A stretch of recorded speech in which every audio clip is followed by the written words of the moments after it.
The Country Doctor by Honore de Balzak, translated by Catherine Prescott Wormley. The Peasant Story of Napoleon. Gouglet, an old soldier who fought under Napoleon, tells the story of his wonderful general and emperor to a group of eager listeners in the country doctor's barn. You see, my friends, Napoleon was born in Corsica, a French island warmed by the sun of Italy, where it is like a furnace, and where the people kill each other, from father to son, all about nothing. That's a way they have. To begin with, the marvel of the thing, his mother, who was the handsomest woman of her time and a knowing one, bethought herself of dedicating him to God, so that he might escape the dangers of his childhood and future life, for she had dreamed that the world was set on fire the day he was born. And indeed, it was a prophecy. So she asked God to protect him, on condition that Napoleon should restore his holy religion, which was then cast to the ground. Well, that was agreed upon, and we shall see what came of it. Follow me closely, and tell me if what you hear is in the nature of man.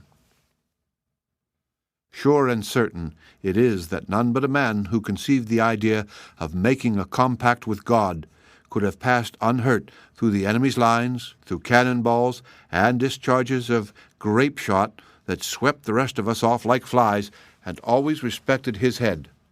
I had proof of that, I, myself, at Eylau.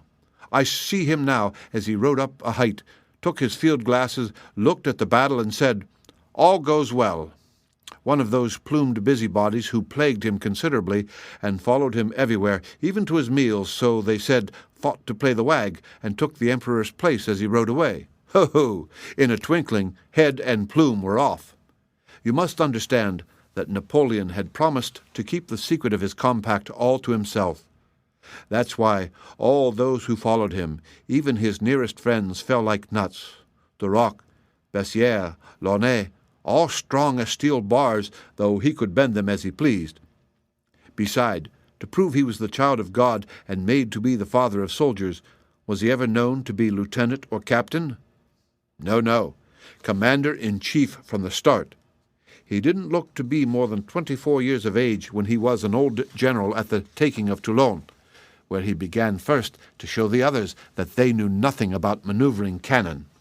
After that, down came our slip of a general to command the grand army of Italy, which hadn't had bread, nor munitions, nor shoes, nor coats, a poor army as naked as a worm. "My friends," said he, "here we are together. Get it into your pates that 15 days from now you will be conquerors.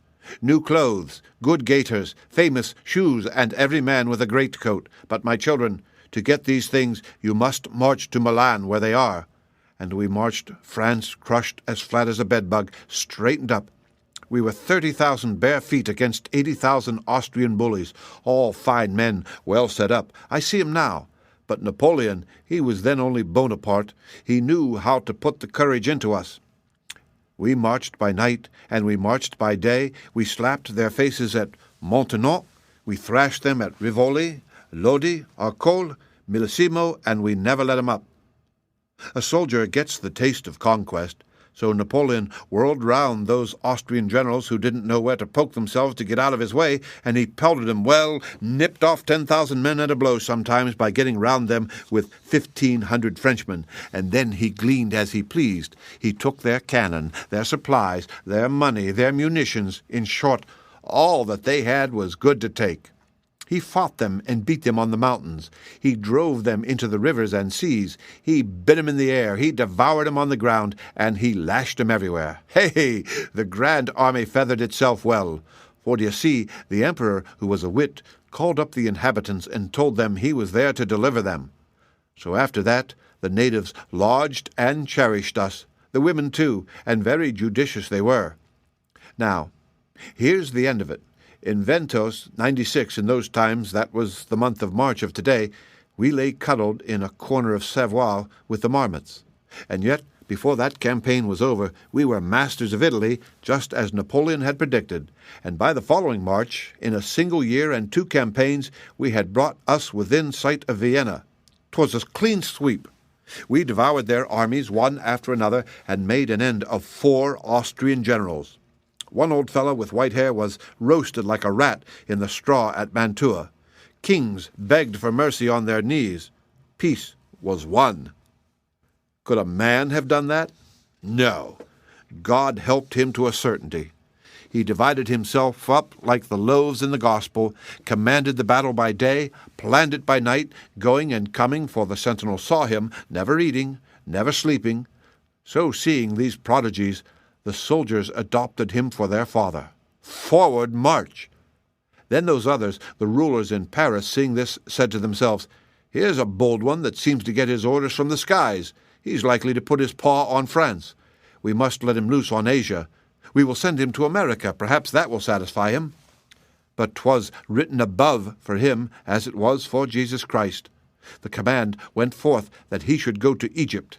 See, again, his resemblance to the Son of God. But that's not all. He called together his best veterans, his fire-eaters, the ones he had particularly put the devil into, and he said to them like this, My friends, they have given us Egypt to chew up, just to keep us busy, but we'll swallow it whole in a couple of campaigns as we did Italy. The common soldiers shall be princes and have the land for their own. Forward, march! Forward, march! Cried the sergeants, and there we were at Toulon, rode to Egypt. At that time the English had all their ships in the sea, but when we embarked, Napoleon said, They won't see us. It is just as well that you should know from this time forth that your general has got his star in the sky which guides and protects us. What was said was done. Passing over the sea, we took Malta like an orange, just to quench his thirst for victory, for he was a man who couldn't live and do nothing. So here we are in Egypt. Good. Once here, other orders. The Egyptians, d'ye see, are men who, ever since the earth was, have had giants for sovereigns and armies as numerous as ants, for, you must understand, that's the land of genii and crocodiles, where they've built pyramids as big as our mountains and buried their kings under them to keep them fresh, an idea that pleased 'em mightily. So then, after we disembarked, the little corporal said to us, My children, the country you are going to conquer has a lot of gods that you must respect, because Frenchmen ought to be friends with everybody and fight the nations without vexing the inhabitants. Get it into your skulls that you are not to touch anything at first, for it is all going to be yours soon. Forward, march! So far, so good. But all those people of Africa, to whom Napoleon was foretold under the name Kabir Bonaberdis, a word of their lingo that means the Sultan fires, were afraid as the devil of him. So the Grand Turk and Asia and Africa had recourse to magic. They sent us a demon named the Mahdi, supposed to have descended from heaven on a white horse, which, like its master, was bulletproof, and both of them lived on air without food to support them. There are some that say they saw them, but I can't give you any reasons to make you certain about that. The rulers of Arabia and the Mamelukes tried to make their troopers believe that the Mahdi could keep them from perishing in battle, and they pretended he was an angel sent from heaven to fight Napoleon and get back Solomon's seal. Solomon's seal was part of their paraphernalia which they vowed our general had stolen. You must understand that we'd given him a good many wry faces in spite of what he had said to us. Now, tell me how they knew that Napoleon had a pact with God. Was that natural, do you think? They held it to their minds that Napoleon commanded the genii and could pass hither and thither in the twinkling of an eye like a bird. The fact is, he was everywhere. At last it came to his carrying off a beautiful queen as the dawn, for whom he had offered all his treasure and diamonds as big as pigeons' eggs, a bargain which the Mameluke to whom she particularly belonged positively refused, although he had several others. Such matters, when they came to that pass, can't be settled without a great many battles, and indeed there was no scarcity of battles. There was fighting enough to please everybody. We were in line at Alexandria, at Giza, and before the pyramids. We marched in the sun and through the sand, where some, who had the dazzles, saw water that they couldn't drink, and shade where their flesh was roasted. But we made short work of the Mamelukes, and everybody else yielded at the voice of Napoleon, who took possession of Upper and Lower Egypt, Arabia, and even the capitals of kingdoms that were no more, where there were thousands of statues, and all the plagues of Egypt, more particularly lizards, a mammoth of a country where everybody could take his acres of land for as little as he pleased. Well, while Napoleon was busy with his affairs inland, where he had it in his head to do fine things, the English burned his fleet at Aboukir, for they were always looking about them to annoy us. But Napoleon, who had the respect of the East and of the West, whom the Pope called his son, and the cousin of Mohammed called his dear father, resolved to punish England and get hold of India in exchange for his fleet. He was just about to take us across the Red Sea into Asia, a country where there are diamonds and gold to pay the soldiers and palaces for bivouacs, when the Mahdi made a treaty with the plague and sent it down to hinder our victories. Halt! The army to a man defiled at that parade, and few they were who came back on their feet. Dying soldiers couldn't take St. Joan of Arc, though they rushed at it 3 times with generous and martial obstinacy. The plague was the strongest. No saying to that enemy, my good friend. Every soldier lay ill. Napoleon alone was fresh as a rose, and the whole army saw him drinking in pestilence without it doing him a bit of harm. Ha! My friends, will you tell me that that's in the nature of a mere man? The Mamelukes, knowing we were all in the ambulances, thought they could stop the way, but that sort of joke wouldn't do with Napoleon. So he said to his demons, his veterans, those that had the toughest hide, "Go, clear me the way." Junot, a saber of the first cut and his particular friend, took 1,000 men, no more, and ripped up the army of the Pasha who had the presumption to put himself in the way. After that, we came back to headquarters at Cairo. Now here's another side of the story. Napoleon absent, France was letting herself be ruined by the rulers in Paris who kept back the pay of the soldiers of the other armies and their clothing and their rations, left them to die of hunger, and expected them to lay down the law to the universe without taking any trouble to help them. Idiots! Who amused themselves by chattering instead of putting their own hands in the dough. Well, that's how it happened that our armies were beaten and the frontiers of France were encroached upon. The man was nor there. Now observe, I say man, because that's what they called him, but 'twas nonsense, for he had a star and all its belongings. It was we who were only men. He taught history to France after his famous battle of Aboukir, where, without losing more than 300 men, and with a single division, he vanquished the grand army of the Turk, 75,000 strong, and hustled more than half of it into the sea. Hurrah! That was his last thunderclap in Egypt. He said to himself, seeing the way things were going in Paris, "I am the savior of France. I know it, and I must go."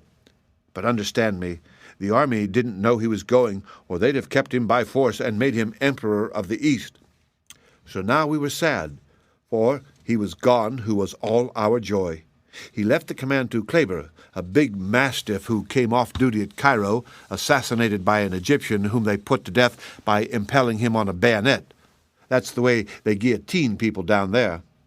But it makes him suffer so much that a soldier had pity on the criminal and gave him his canteen, and then, as soon as the Egyptian had drunk his fill, he gave up the ghost with all the pleasure in life. But that's a trifle we couldn't laugh at then. Napoleon embarked in a cockleshell, a little skiff that was nothing at all, though 'twas called Fortune, and in a twinkling, under the nose of England, who was blockading him with ships of the line, frigates, and anything that could hoist a sail, he crossed over, and there he was in France. For he always had the power, mind you, of crossing the seas at one straddle. Was that a human man? Ha ha! Bah! So, one minute he is at Fréjus, the next in Paris. There they all adore him, but he summons the government. "What have you done with my children, the soldiers?" he says to the lawyers. "You're a mob of rascally scribblers. You are making France a mess of pottage and snapping your fingers at what people think of you. It won't do, and I speak the opinion of everybody." So on that, they wanted to battle with him and kill him. Click! He had them locked up in barracks, or flying out of windows, or drafted among his followers, where they were as mute as fishes and as pliable as a quid of tobacco. After that stroke, consul, and then, as it was not for him to doubt the Supreme Being, he fulfilled his promise to the good God, who, you see, had kept his word to him. He gave him back his churches, and re-established his religion. The bells rang for God and for him, and lo, everybody was pleased. Primo, the priests whom he saved from being harassed. Secundo, the bourgeois who thought only of their trade and no longer had to fear the rapiemus of the law, which had got to be unjust. Tertio, the nobles, for he forbade they should be killed, as unfortunately the people had got the habit of doing. But he still had the enemy to wipe out, and he wasn't the man to go to sleep at a mess table because, d'ye see, his eye looked over the whole earth as if it were no bigger than a man's head. So then he appeared in Italy, like as though he had stuck his head through the window. One glance was enough. The Austrians were swallowed up at Marengo like so many gudgeons by a whale. Hoof! The French eagles sang their paeans so loud that all the world heard them, and it sufficed. "We won't play that game any more," said the German. "Enough, enough," said all the rest. To sum up, Europe backed down, England knocked under, general peace, and the kings and the peoples made believe kiss each other. That's the time when the emperor invented the Legion of Honor, and a fine thing, too. In France, this is what he said at Boulogne before the whole army, every man is brave.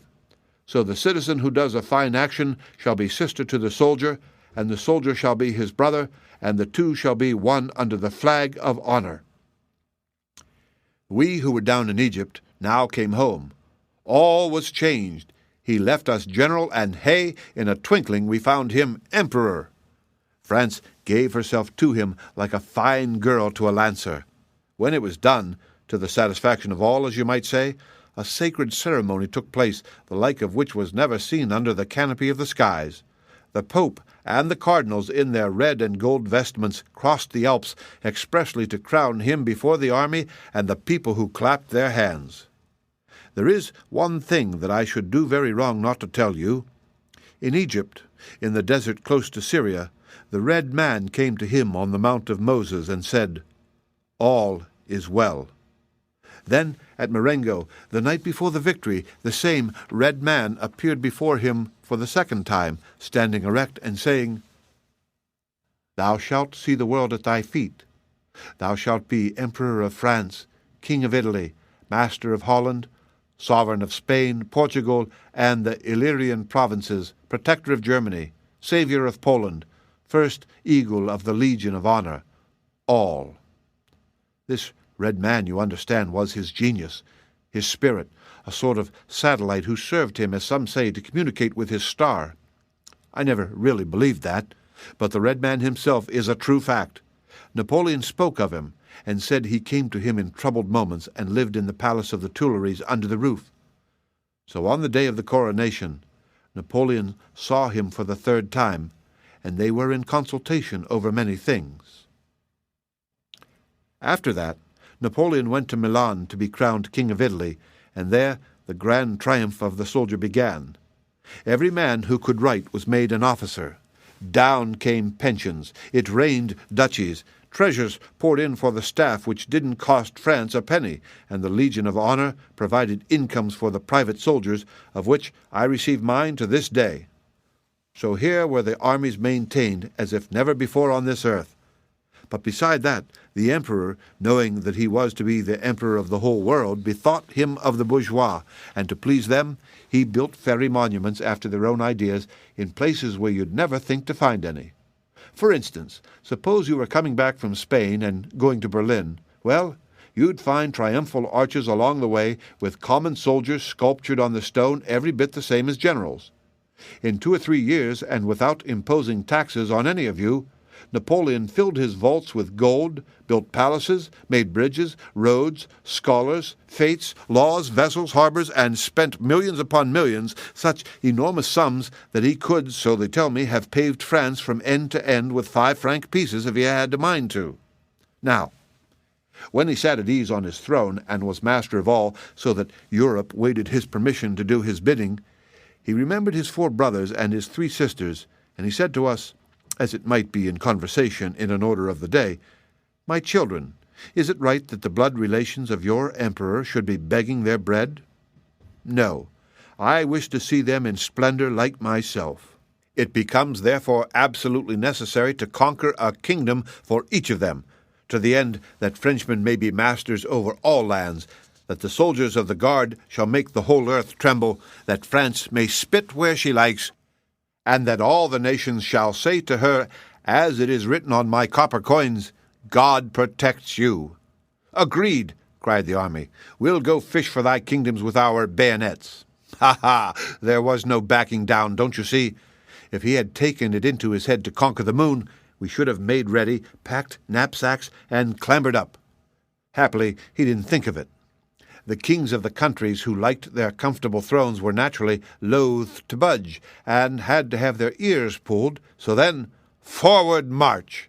We did march. We got there, and the earth once more trembled to its center. Hey, the men and the shoes he used up in those days! The enemy dealt us such blows that none but the Grand Army could have borne the fatigue of it. But you are not ignorant that a Frenchman is born a philosopher and knows that a little sooner or a little later he has got to die. So we were ready to die without a word, for we like to see the Emperor doing that on the geographies. Here the narrator nimbly described a circle with his foot on the floor of the barn. And Napoleon said, "There, that's to be a kingdom." And a kingdom it was. Ha! The good times! The colonels were generals, the generals marshals, and the marshals kings. There's one of them still on his throne to prove it to Europe, but he's a Gascon and a traitor to France for keeping that crown, and he doesn't blush for shame as he ought to do, because crowns, don't you see, are made of gold. I, who am speaking to you, I have seen in Paris 11 kings and a mob of princes surrounding Napoleon like the rays of the sun. You understand, of course, that every soldier had the chance to mount a throne, provided always he had the merit, so a corporal of the guard was a sight to be looked at as he walked along, for each man had his share in the victory, and 'twas plainly set forth in the bulletin. What victories they were! Austerlitz, where the army maneuvered as if on parade. Eylau, where we drowned the Russians in a lake as though Napoleon had blown them into it with the breath of his mouth. Wagram, where the army fought for 3 days without grumbling.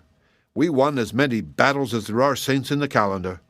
It was proved then beyond a doubt that Napoleon had the sword of God in his scabbard. The soldiers were his friends. He made them his children. He looked after us. He saw that we had shoes and shirts and greatcoats and bread and cartridges.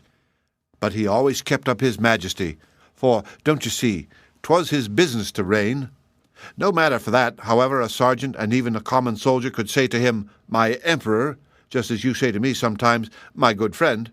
He gave us an answer if we appealed to him.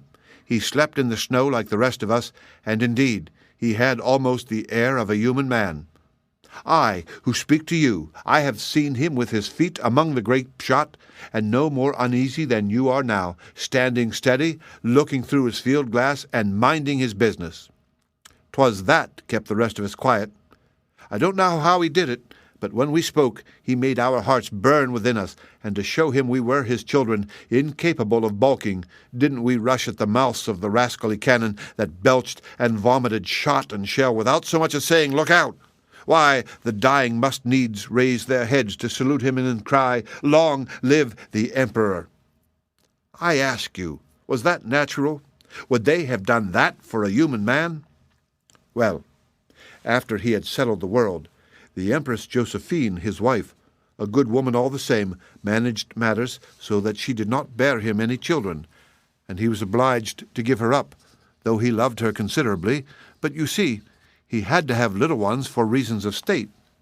Hearing of this, all the sovereigns of Europe quarreled as to which of them should give him a wife. And he married, so they told us, an Austrian archduchess, daughter of Caesar, an ancient man about whom people talk a good deal, and not in France only, where anyone will tell you what he did, but in Europe. It is all true, for I myself who address you at this moment, I have been on the Danube, and have seen the remains of a bridge built by that man, who, it seems, was a relation of Napoleon in Rome, and that's how the Emperor got the inheritance of that city for his son. So after the marriage, which was a fate for the whole world, and in honor of which he released the people of 10 years' taxes, which they had to pay all the same, however, because the assessors didn't take account of what he said, his wife had a little one, who was King of Rome. Now, There's a thing that had never been seen on this earth. Never before was a child born a king with his father living. On that day, a balloon went up in Paris to tell the news to Rome, and that balloon made the journey in 1 day. Now, is there any man among you who will stand up here and declare to me that all that was human? No, it was written above. And may the scurvy seize him who deny that he was sent by God himself for the triumph of France. Well, here's the Emperor of Russia that used to be his friend. He gets angry because Napoleon didn't marry a Russian. So he joins with the English, our enemies, to whom our emperor always wanted to say a couple of words in their burrows, only he was prevented. Napoleon gets angry too, and then had to be put to such doings, so he says to us, "Soldiers, you have been masters of every capital in Europe except Moscow, which is now the ally of England. To conquer England and India, which belongs to the English, it becomes our peremptory duty to go to Moscow." Then he assembled the greatest army that ever trailed its gaiters over the globe, and so marvelously in hand it was that he reviewed 1 million of men in 1 day. "Hurrah!" cried the Russians. Down came all Russia, and those animals of Cossacks in a flock. 'Twas nation against nation, a general hurly-burly, and beware who could. Asia against Europe, as the Red Man had foretold to Napoleon. "Enough!" cried the emperor. "I'll be ready." So now, sure enough, came all the kings, as the Red Man had said, to lick Napoleon's hand. Austria, Prussia, Bavaria, Saxony, Poland, Italy, every one of them were with us, flattering us. Oh, it was fine. The eagles never cawed so loud as at those parades perched high above the banners of all Europe. The Poles were bursting with joy because Napoleon was going to release them, and that's why France and Poland are brothers to this day. "Russia is ours," cried the army. We plunged into it well supplied. We marched, and we marched. No Russians. At last we found the brutes entrenched on the banks of the Moscow. That's where I won my cross, and I've got the right to say it was a damnable battle. That was how it came about. The emperor was anxious. He had seen the Red Man, who said to him, "My son, you are going too fast for your feet. You will lack men. Friends will betray you." So the emperor offered peace. But before signing, "Let us drub those Russians," he said to us. "Done," cried the army. "Forward march," said the sergeants. My clothes were in rags, my shoes worn out from trudging along those roads, which are very uncomfortable ones, but no matter, I said to myself, as it's the last of our earthquakings, I'll go into it tooth and nail. We were drawn up in line before the great ravine, front seats as 'twere. Signal given, and 700 pieces of artillery began a conversation that would bring the blood from your ears. Then, must do justice to one's enemies, the Russians let themselves be killed like Frenchmen. They wouldn't give way. We couldn't advance. "Forward!" someone cried. "Here comes the emperor." True enough, he passed at a gallop, waving his hand to let us know we must take the redoubt. He inspired us. On we ran. I was the first in the ravine. Ha, ha! My God, how the lieutenants fell, and the colonels, and the soldiers. No matter. All the more shoes for those that had none, and epaulets for the clever ones who knew how to read. "Victory!" cried the whole line. "Victory!" And would you believe it? A thing never seen before. There lay 25,000 Frenchmen on the ground. 'Twas like mowing down a wheat field, only in place of the ears of wheat put the heads of men. We were sobered by this time, those who were left alive. The man rode up. We made the circle round him. Ha! He knew how to cajole his children. He could be amiable when he liked, and feed 'em with words when their stomachs were ravenous with the hunger of wolves. Flatterer! He distributed the crosses himself. He uncovered to the dead, and then he cried to us, "On to Moscow! To Moscow!" Answered the army. We took Moscow. Would you believe it? The Russians burned their own city. 'Twas a haystack 6 miles square, and it blazed for 2 days. The buildings crashed like slates, and showers of melted iron and lead rained down upon us, which was naturally horrible. I may say to you plainly, it was like a flash of lightning on our disasters. The emperor said, "We have done enough. My soldiers shall rest here."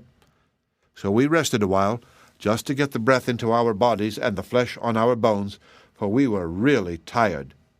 We took possession of the golden cross that was on the Kremlin, and every soldier brought away with him a small fortune. But out there, the winter sets in a month earlier, a thing those fools of science didn't properly explain. So coming back, the cold nipped us. No longer an army, do you hear me? No longer any generals, no longer any sergeants even. 'Twas the reign of wretchedness and hunger, a reign of equality at last. No one thought of anything but to see France once more. No one stooped to pick up his gun or his money if he dropped them. Each man followed his nose and went as he pleased without caring for glory. The weather was so bad the emperor couldn't see his star. There was something between him and the skies.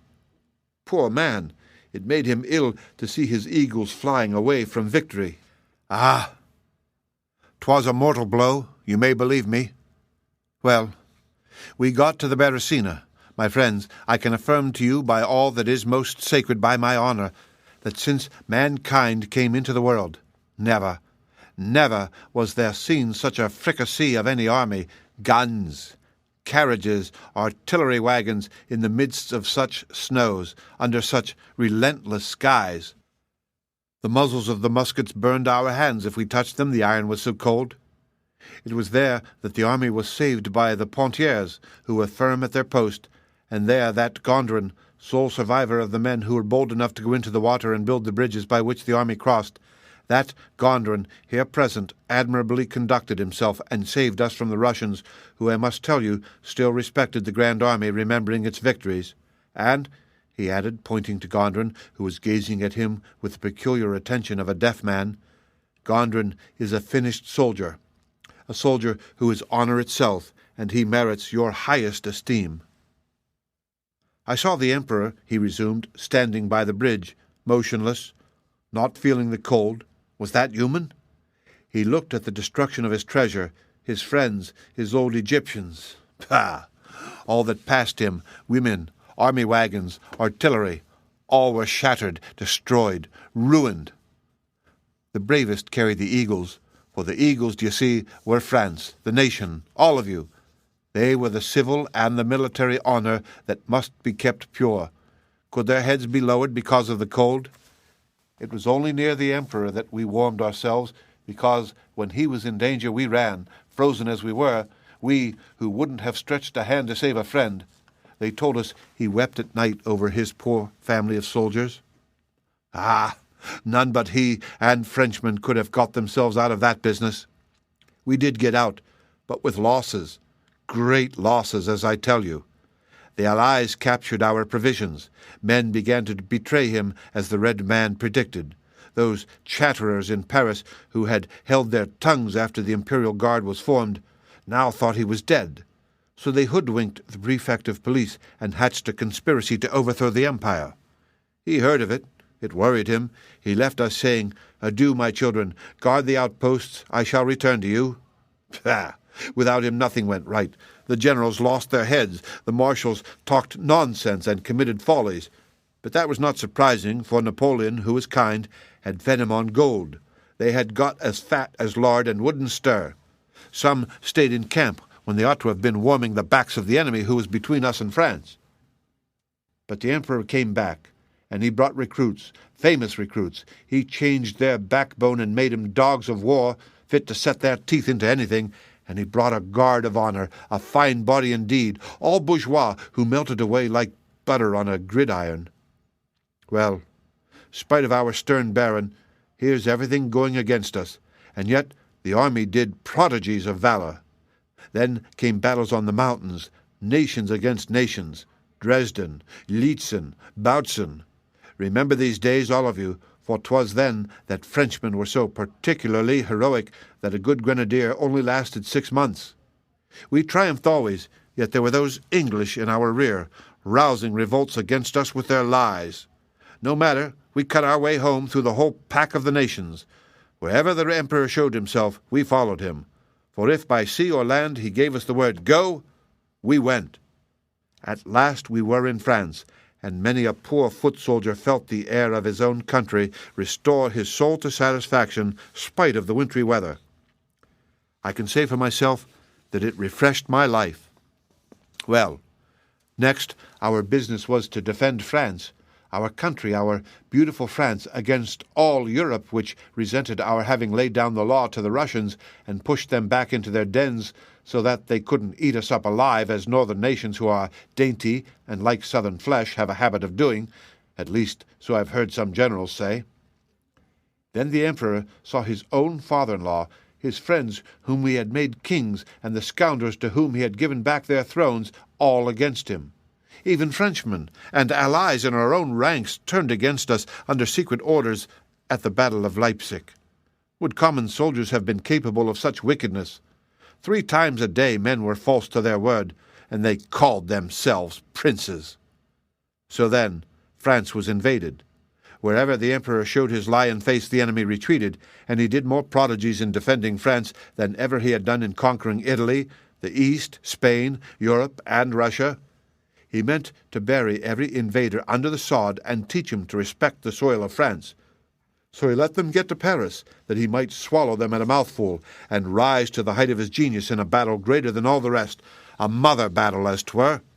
But there, the Parisians were afraid for their 2-penny skins and their trumpery shops. They opened the gates. Then the regocides began, and happiness ended. The Empress was fooled, and the white banner fluttered from the windows. The generals whom he had made his nearest friends abandoned him for the Bourbons, a set of people no one had heard tell of. The emperor bade us farewell at Fontainebleau. Soldiers, I can hear him now, we wept like children. The flags and the eagles were lowered as if for a funeral. It was, I may well say it to you, it was the funeral of the empire. Her dapper armies were nothing now but skeletons. So he said to us, standing there on the portico of his palace, "My soldiers, we are vanquished by treachery, but we shall meet in heaven, the country of the brave. Defend my child whom I commit to you.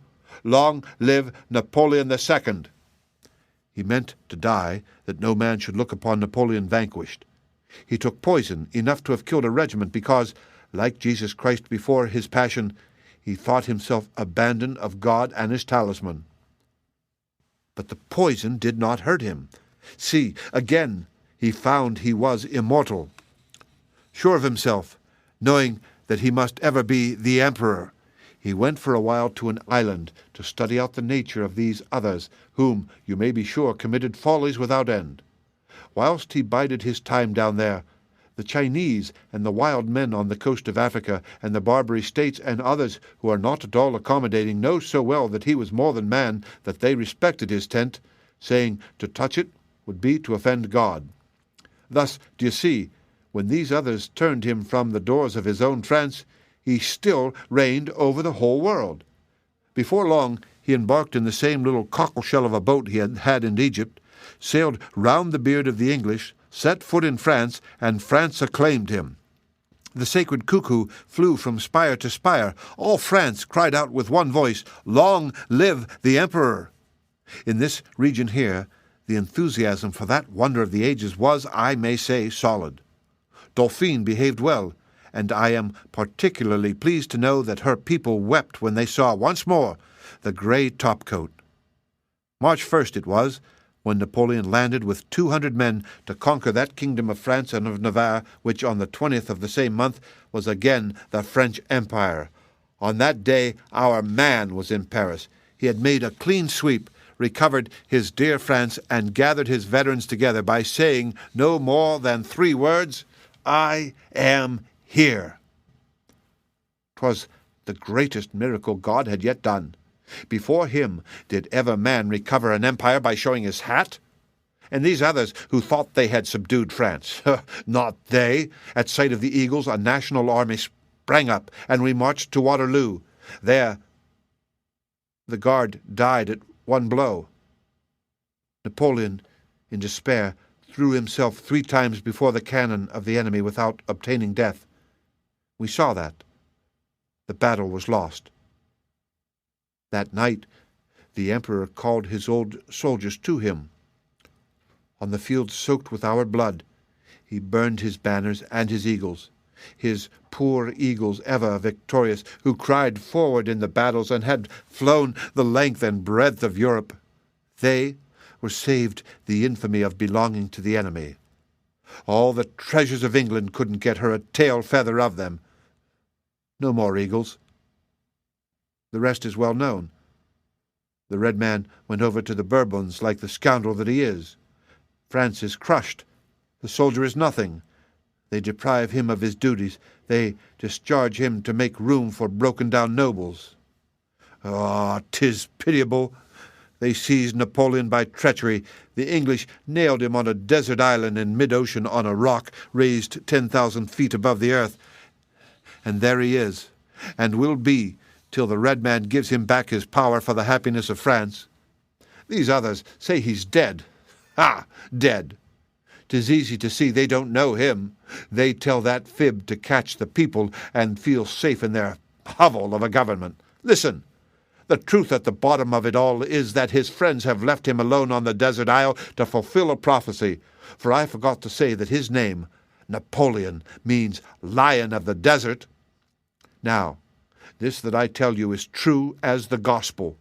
All other tales that you hear about the emperor are follies without common sense, because, you see, God never gave to child of woman born the right to stamp his name in red as he did on the earth which forever shall remember him. Long live Napoleon, the father of his people and of the soldier. The end. Read by Rick Kistner for Lit2Go on the web at fcit.usf.edu.